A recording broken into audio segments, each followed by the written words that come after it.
Warning. This podcast is about to open the sealed section of spirituality. Hey you, yeah you, we see you, you divine human being. And we are calling you to come home. We are ready to talk about the real shit. We're going to get real about life as a divine human being. The good, the not so great, spirituality and taboo. Divinely Human is the podcast that's all about what it means to be human in a spiritual context. We know it's not just about being spiritual, it's about being human too. And that means changing poopy nappies and channeling angels. Sometimes even at the same time. It's time for us to stop making other people's noise our own soundtrack of life. Let's make some waves together so that we can all ride them together and create deep resonance, a sense of home in this crazy world. Pour yourself a coffee Or a glass of wine if that's your potion. and sit down with your new favorite spiritual sisters As we go on a journey together into what it means to be a divine human being. on this spiritual journey. Hello and welcome to the Divinely Human podcast. I am your co-host Aleisha. And I am Tanita. We're really excited to be here today, as we are every single time we film the podcast and we state. I can't do a normal intro, but you guys are going to have to just deal with it.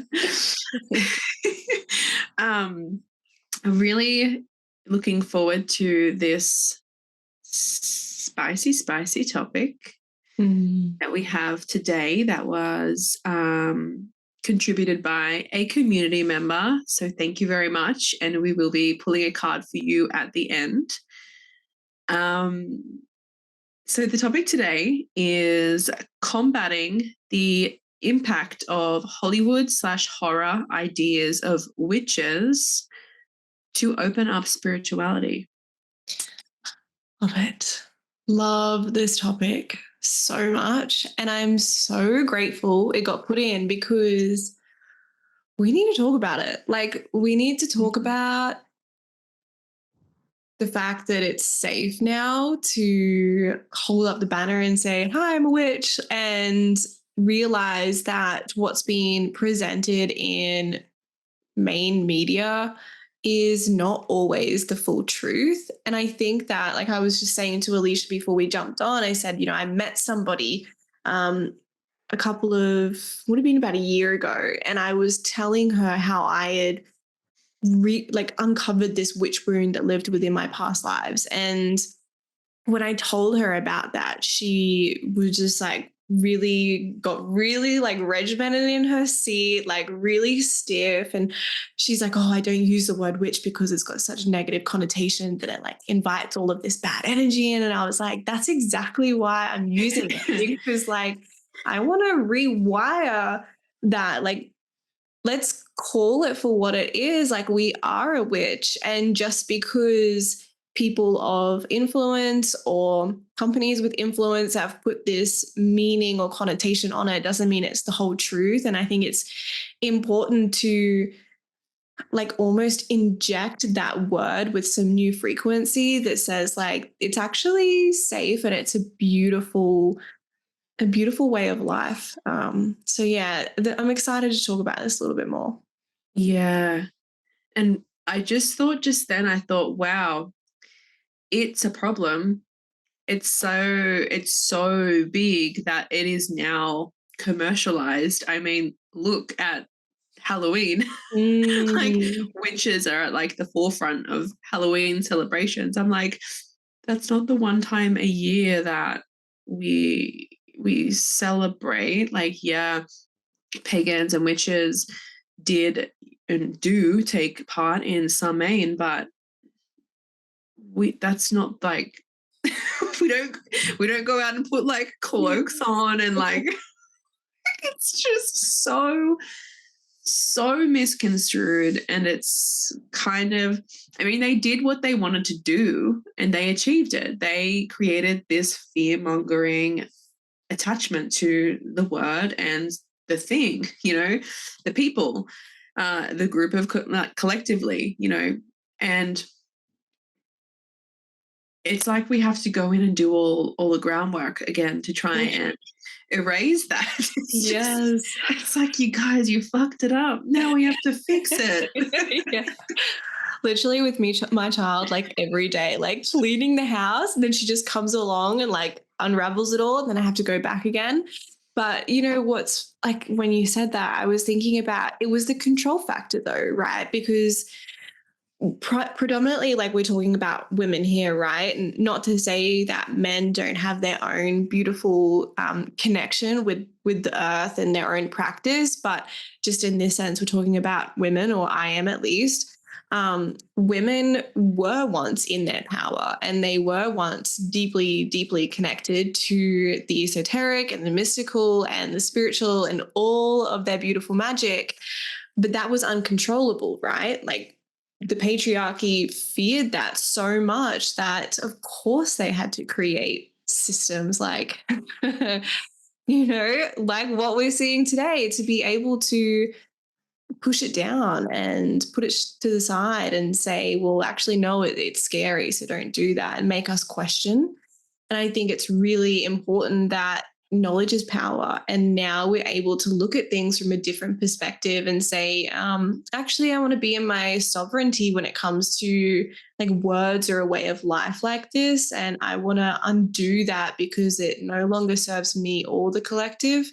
And it's a really touchy like history to go down, of course, and even people listening to this might hear the word witch and want to turn away, but I just invite you to like look at it through a really unobstructed lens around like what that actually means, not just historically, but just in this moment of time for you.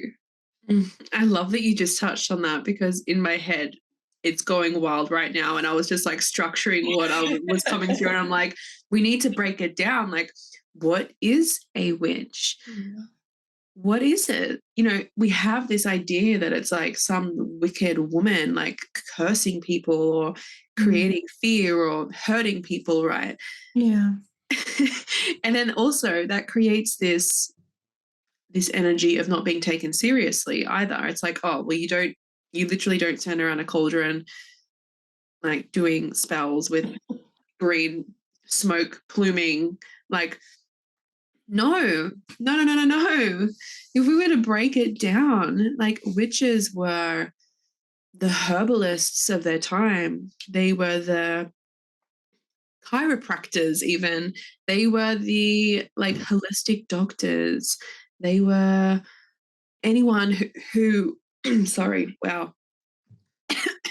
Here we Wow, go, my voice, releasing even all now, the my voice is like karma. wanting to close over and not even talk about it.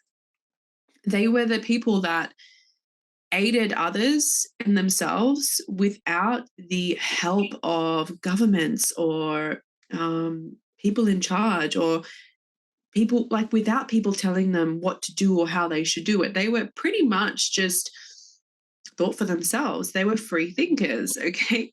So it kind of really restructures that if you think about it in that way. Now, I know that so many people look at people who identify as a witch and they're like, that's ridiculous.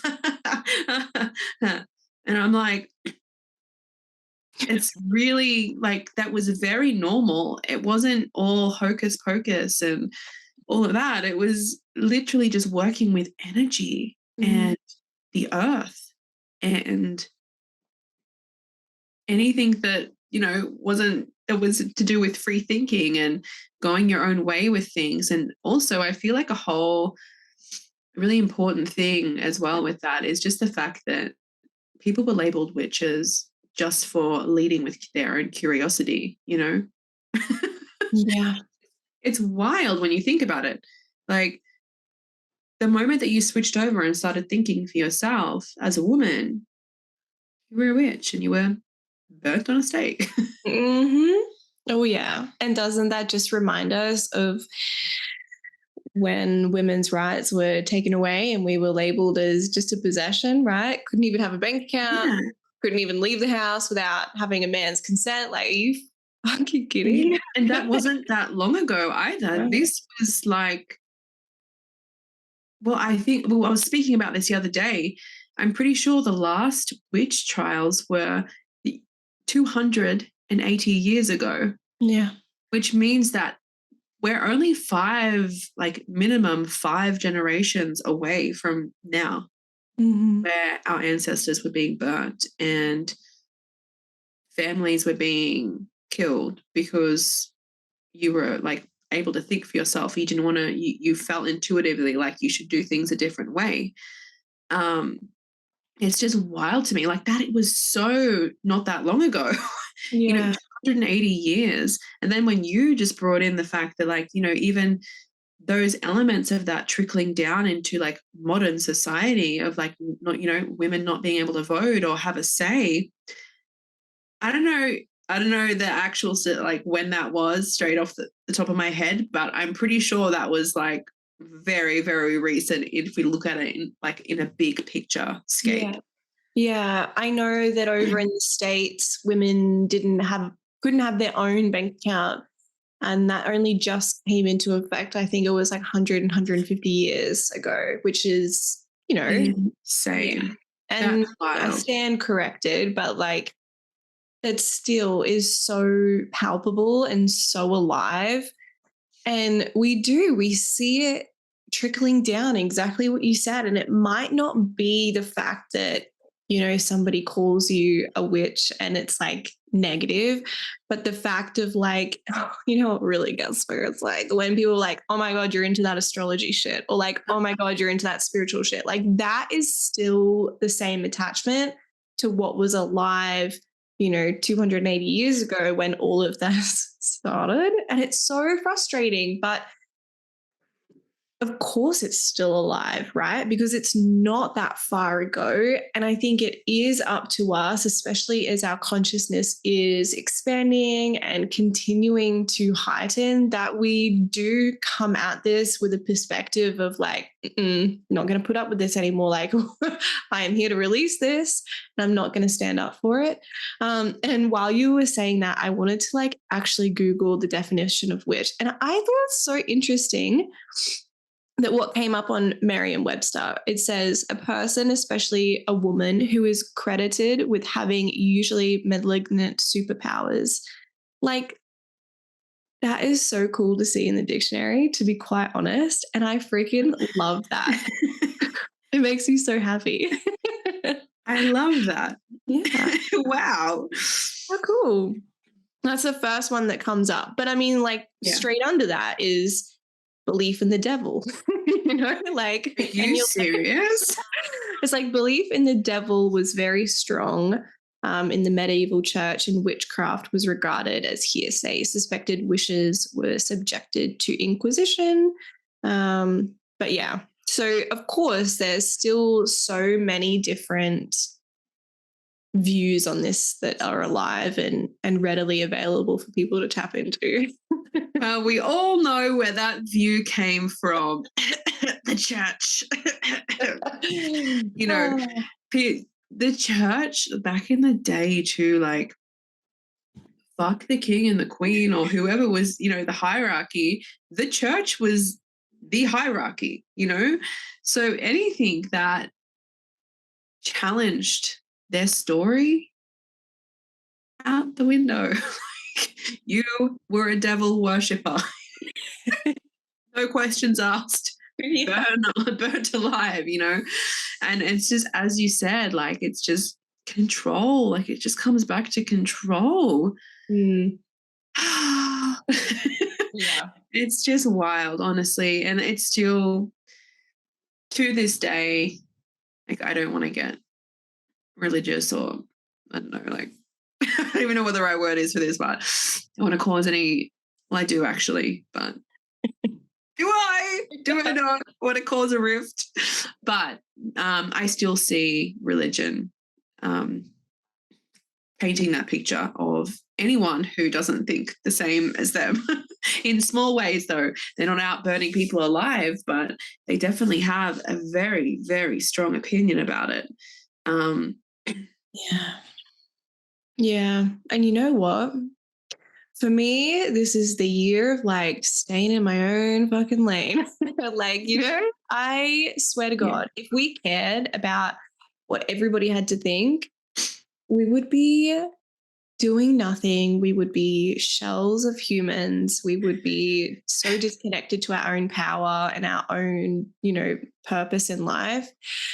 And I think that it's so good to have these conversations, but also it's like we have to be aware that, yeah, there are people out there who, really disagree with your way of living, and you have to be okay with that. I think there has to be a point in our journey that we just go, like, deep breath, just let it go, and know that the more we are connected to our own power and our own sovereignty, it will just naturally happen and slip away. Yeah, and I think that goes with judgment as a whole as well. I heard somewhere, I forget where it was, but they were saying what you place in the darkness of a cave, in the shadows, you also enter the cave with. You immediately place yourself in that cave that moment that you place something else in the cave. If you just think about that, like, fuck, that just makes so much sense, because if you're so fixated on looking at, what other people are doing and having it affect your life so deeply, well, then, yeah, you are attuning to the frequency of that thing that, you become that thing in a way because you are in that energy of it. You're allowing it to consume you. So you do enter the cave. And I think that's where it, like, pretty much it all started, because we weren't allowed to think for ourselves, and then it was like literally it was a witch hunt. Yes, not literally. Yeah, and like they wonder why people have such well, I'm not going to say that there's a huge religious presence still at this point in time. I know that one day there won't be, but at this point in time there is.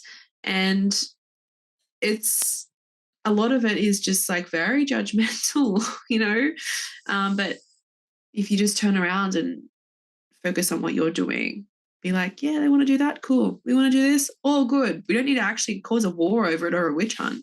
Imagine how different the world would be. We would have so, like, generations and generations of women stepping into their power and owning it and not hiding behind anything. Yeah. Like, it just makes me wonder. And like, yeah, Hollywood does not make it any easier for us. Like, just look at films like Hocus Pocus and stuff like that. Like all these like ugly witches with warts on their noses and like even oh, you know what? One Hollywood movie that I really did like was The Wizard of Oz with the White Witch. Yes. Yeah, she was so lovely. So I feel like that is one of the very rare films that did paint. Obviously, they had the Wicked Witch of the East. I forget what direction she was from, but she was hideous and awful and a terrible person. But I mean, we live in a dualistic world. There's good, there's evil. There's, we're not at that point now where people are like, oh, we're all just one. But they did include like a beautiful white witch in that. And that was a long time ago too that was made. I'm pretty sure that was made in what, like the 40s or the 50s or something? 20s? I don't know. Who knows? But that's what, every other film that I've seen made over time has just painted the worst picture of witches and what they embody and who they are, as people. Yeah. Terrible. It is. It's horrible. And what was coming through when you were saying that was like, I don't know how to weave this together because it's like really interesting, but we've both been working with Lilith lately, and what was just coming through as you were saying that was women or witches were painted ugly because sexuality is one of our powers, right? And it's interesting because when you do think about all of these beautiful actresses in Hollywood, not a lot of them are portrayed in these roles of witches. I can only think of like Bewitched, which was like I loved Bewitched, to be honest, but still in that narrative, you know, she's pining after a man and it's like, Of course. yeah, like, okay. So it's interesting because that's what I would like to see. I'd like to see more like beautiful women who just absolutely radiate in those type of roles, because sexuality is one of our superpowers, our ability to just be so in tune with our body as well as the earth, that gives us like a glow that you can't get from anything else. And I'd love that there, you know? And not just in tune, but in control of our body. Like I was reading like more in depth the story around Lilith and obviously Adam's first wife. Honestly. So there was a story that I read, and they said that one of the reasons why he banished her is because when it came time to have sex, she wanted to be on top. Yes, I read this too. Yeah, and he didn't want that because he wanted to be in control. And I was like, there's so much underlying meaning with that. There's so much like symbolism of power and control and like letting a woman, like if you think about like a woman's sexual energy, like we can literally manifest anything in our life using that energy. If you haven't tried it, I recommend you do. And just like the thought, it's almost like people were like, he was scared of the thought of her being in her full power. So he was like, oh, well, off to hell with you. Well, you know what was interesting about that? I read the same story. It's so cool. But she was sovereign to travel between, you know, hell and heaven. And she wasn't banished, but she actually left on her own merit. So she was able to travel between. I didn't know that. Yeah. And she came back and she transformed into the snake that gave Eve the apple. And the reason why she did that apparently is to remind Eve that she had a choice, right? And then you see Eve like persecuted over and over and over again all throughout history for taking a bite out of this apple. And it's so frustrating because it's like, yes, of course, God's directive was don't eat the apple. But like she repented her sins, if you want to keep going down the religion like terminology, but she worked that. And then she also taught other women that you can stand in your power, you can make mistakes, and you can still be whole woman. And it's taken us a long time to get there. But I think that, again, these stories that are anchored within the religious community can be like twisted, and it's so important to look at things from a different perspective. And I love Eve. I love the fact that she took a bite out of that apple. Like that tells me that from the get-go, women were like wanted to stand on their own 2 feet. And I think that needs to be shown more. Yeah. And also so prevalent in that story too is like in another world, Lilith could have been like, oh, fuck that bitch. I'm not going to help her. I don't want to see her empowered. But then we see it played out that she was actually trying to empower a woman that ultimately, you know, is with her ex-husband.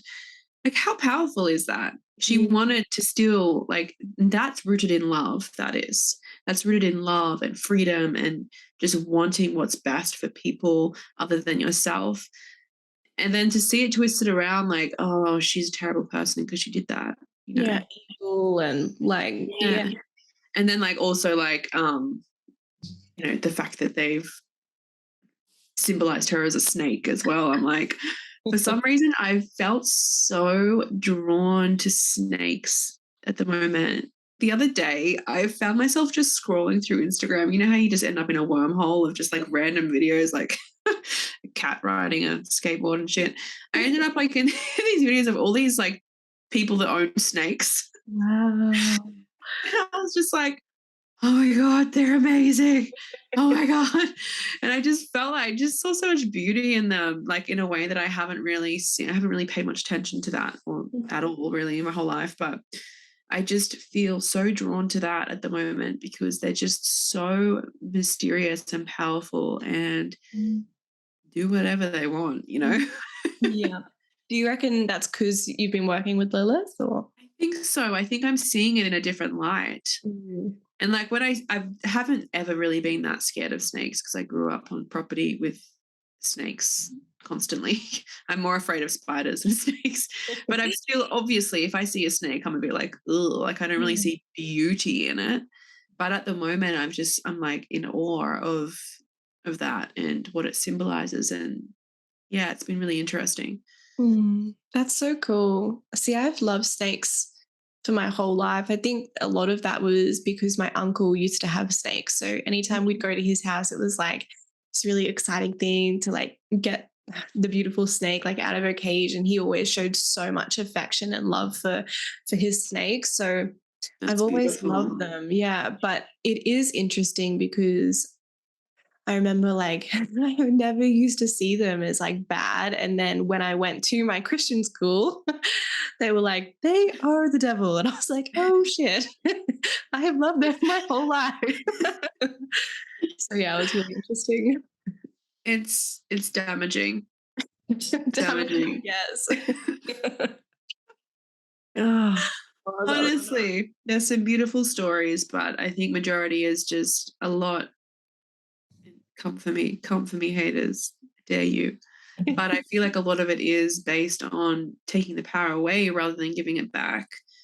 And I would love to see, like, can we please have like a filmmaker step up and make like a badass movie with like drop dead gorgeous bunch of women like that just don't give a fuck about don't even give a fuck about what they look like really, but they just fucking gorgeous and just stepping into their power and they're witches.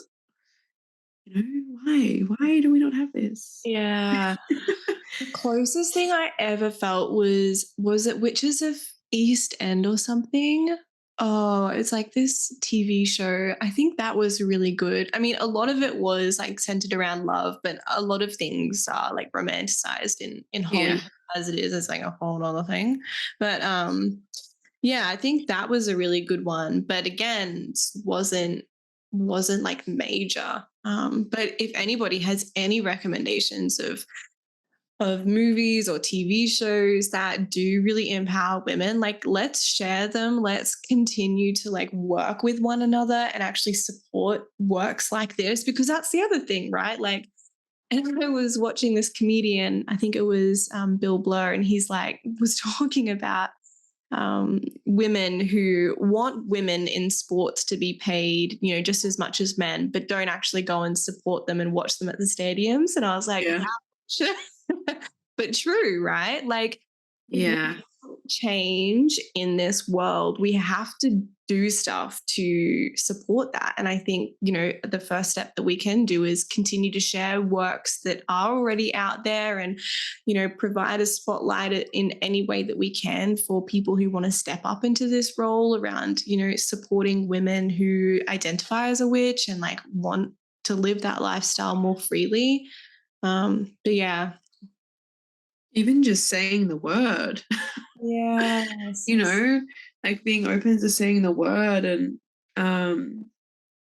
it's so funny as well. I find people when they're referring to other people that do practice, they're like, oh yeah, that she kind of is into like all of that woo-woo stuff. And I'm like, hold on a second.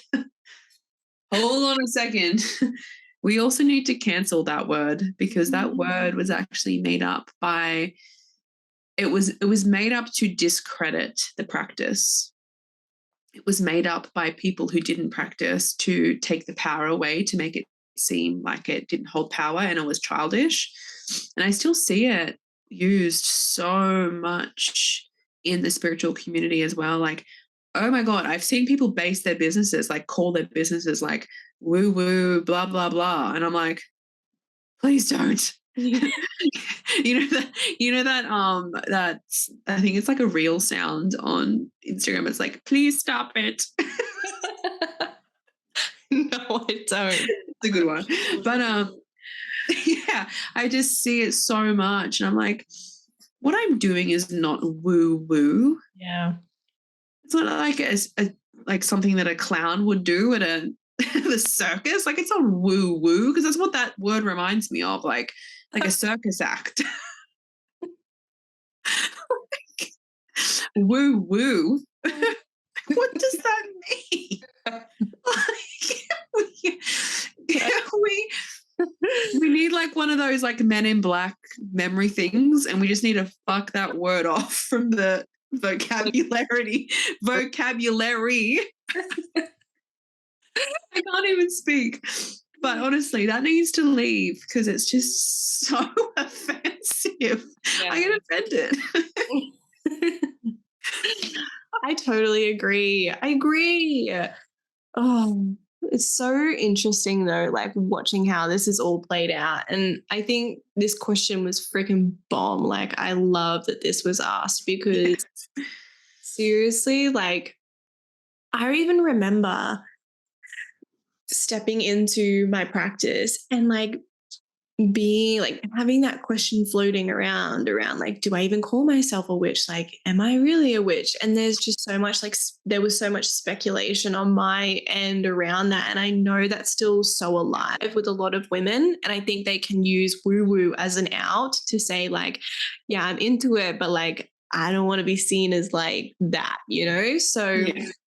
I think it's really cool that more people are identifying as that. And seriously, like, TikTok has been an amazing place to find other people who are practicing, to be honest. Like, I view TikTok not that great, but also I'm trying to see the beauty in it. And if you find the right people on there, it's really incredible, the community that you can find. And just having other people practicing like in your world can be really helpful for just making it feel a bit more safe, because again, we're talking about like not that long ago that women in your family or you had a life that was, inflicted by the witch trials. So creating some safety around the word witch in your day-to-day life can be really supportive too. And that's what I did. And I found a lot of support in just talking to other people about it.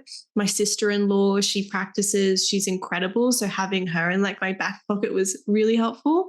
But it was funny, like we went on a family trip, and my mother-in-law, she's like, I've had 2 witches with me the whole 8 days and I didn't even get a reading. And I was like, just to be called that in person, I was like, oh, I feel so seen for a second there. It was so beautiful.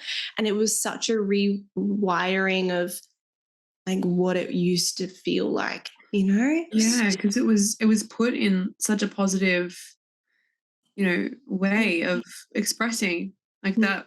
It was almost like she was like, wow, I've been surrounded by your gifts this whole time. Yeah. Like, come on, girls. I love that. I really love that. That's so beautiful. You would have felt so seen too, and just so like, like comfortable. So comfortable. Yeah. It was good. It was really nice. I also feel like I need to speak into as well, just using discernment when it comes to practicing and just what you're seeing online, because I agree with you there 100%. I feel like there is such a huge presence of people who are practicing and sharing online, and it makes you feel like so much less alone and just like part of a community. But I do see that there is a lot of problematic shit happening, especially like with the whole witch talk. Oh yeah. Thing, just people sharing practices that aren't necessarily like empowering, that could be very damaging and stuff. So if anyone listening to this too is like, oh my God, I'm going to go jump over onto witch talk, just use discernment. And I mean, like, we say this about everything. Please just use discernment. If something doesn't feel right, if someone's like, oh, here's a spell and it will make this person do that, or, like manipulation sort of based, or just anything that feels a bit like, ooh, am I stepping over a boundary with that? It probably is stepping over a boundary, and maybe you need to remove yourself, and that's totally okay as well, because we do need to use discernment, because there is good and not so good in everything, you know. So just acknowledging that, you know, we're not sitting here saying that like all witches are good people. We're just people. We're people, you know. We could have shitty intentions. We could be angels on earth, you know.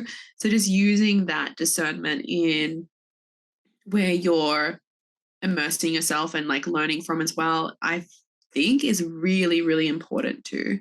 Yeah, no, that's a really good reminder, because true, and especially when you're like new and you're starting to like put your foot in the door of these places, it can be really like, I don't know, like exciting to look at everybody's practices. But yeah, you're so right. And I actually came across this the other day when I was looking for books on Lilith to read. And it was one of the books that I found was like, in here, we will describe how you can put hexes on people. And like, I was like, what the fuck? Like, no, thank you.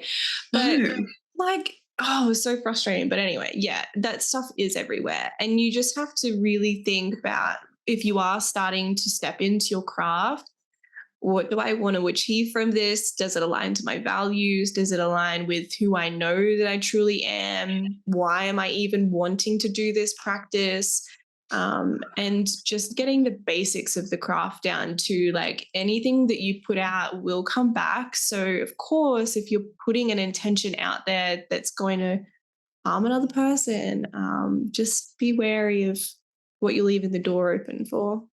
Yeah, it's so important. And a lot of the stuff, a lot of people share things because they know it will just gain traction and likes, and there'll be a big reaction. And it is such a bummer, because it's such a discredit to the empowerment of the practice. Yeah. And it is a shame, and it does make me quite sad to see people share stuff that, you know, that is based on manipulation and what I would probably call black magic. But you know, that's it to everyone else to discern for themselves. But yeah, if it feels a bit sticky and icky, then it probably is. And there are so many beautiful, beautiful people out there practicing that you can connect with. And you'll find that a lot of our practices are based on empowerment and building your power up, and also arming other people with beautiful energy and sending light, and not so much like, you know, telling people to go to hell or putting hexes on them. Yeah.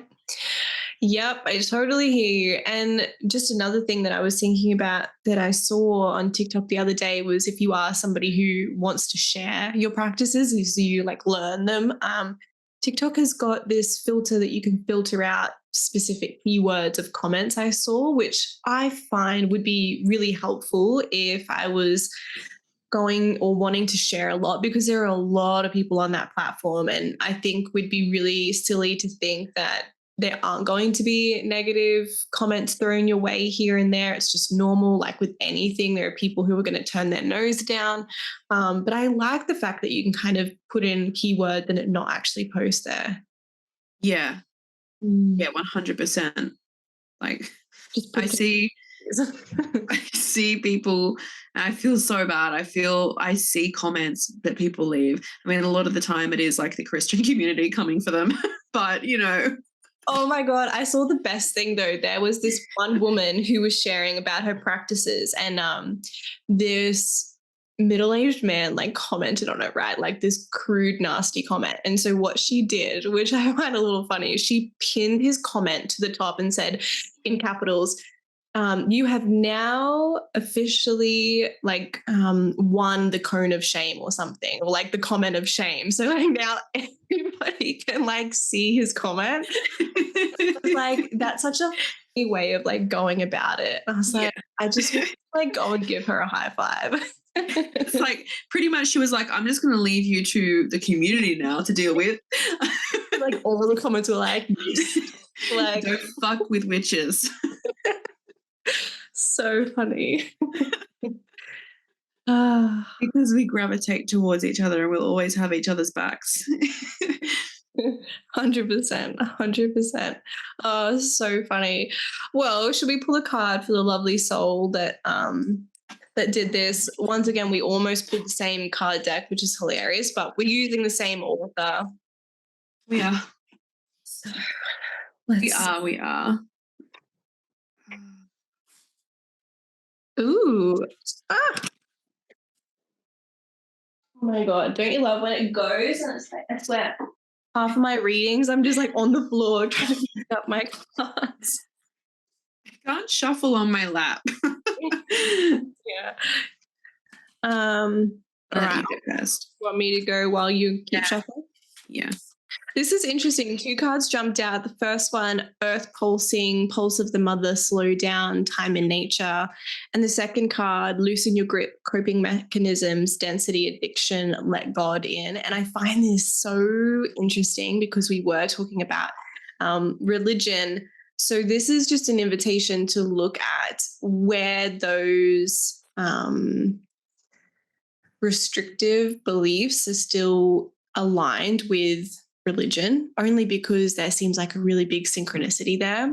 And I want to share that God doesn't always have to be tied to a religion, that God can also be exchanged for universe, divine, all of those beautiful words too. There is an invitation to let more in, though, let more of the feminine in, especially because the mother is here on the card below.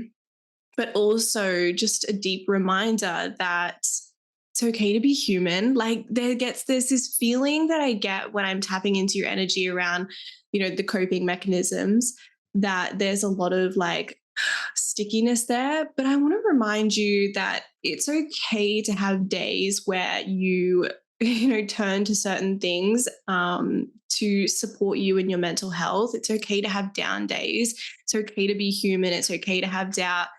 But the question that comes up after that is, what's the feedback that you're telling yourself when you are doing those things or after?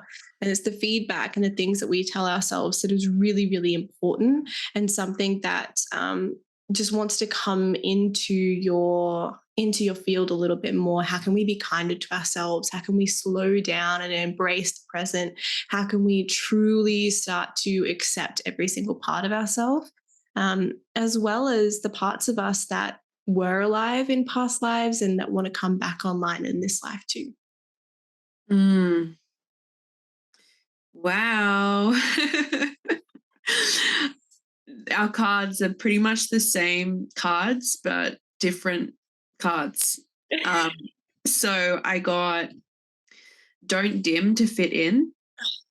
And I also got Inner Temple, so tuning into the portal of the heart. So what I'm feeling around this is just tapping back into that heart space, noticing where you're coming from a place of like that left side thinking constantly that tries to overrule that intuition and inner knowing of who you want to be in this space. I'm getting, and just being aware when you do try to dim your light in what you're doing, or even I keep getting like how you speak to yourself.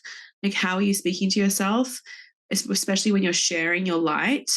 Make sure that you are not like diminishing your words or what you have to share in any way at all, because they hold so much power and energy. And I actually have a little like a guide pop through, and they're like, I wish you could see yourself how you're seen. So I don't know whether it's coming back to maybe you're feeling a bit unsure about your place here or what direction you're sort of leaning to at the moment moving forward.